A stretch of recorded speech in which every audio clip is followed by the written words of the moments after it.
是，有一点点。看来这个是个问题哈。我最了解了，这男人啊，遇到再漂亮的女人也受不了她太强悍。哎呀，娘娘，你一直都这么暴躁啊？怎么突然变得这么唠叨了？我呀，现在是彻底领悟了赵王跟我说的要2条腿走路。现在对我来说，最关键的就是讨好齐胜。万一九王那边不成事儿，齐胜念着我的好，还能留我一条小命。娘娘，虽然讨好皇上对您来说很难，可是您总归是想通了。娘娘睡觉吧。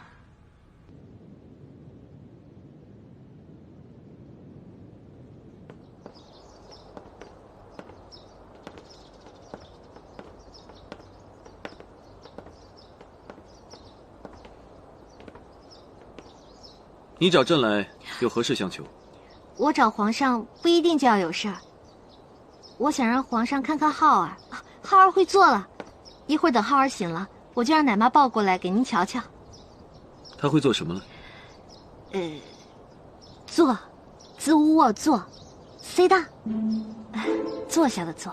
哦，那确实是件大事。浩儿以后还会有好多好多这样的人生大事，我希望每次都能有皇上的陪伴，只是不知道皇上是怎么想的。你到底怎么了？我就是想让皇上多陪陪孩子，共享天伦之乐啊。你不会是又变成了另外一个你吧？皇上，我想认个错，就那么难吗？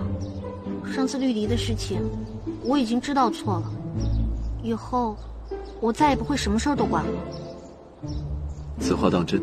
正所谓浪子回头金不换，虽然我已经不是浪子了，但我真的回头了。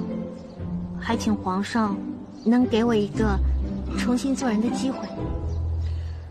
虽不知你的话里几句是真，几句是假，但难得你有此番态度，朕就给你个机会。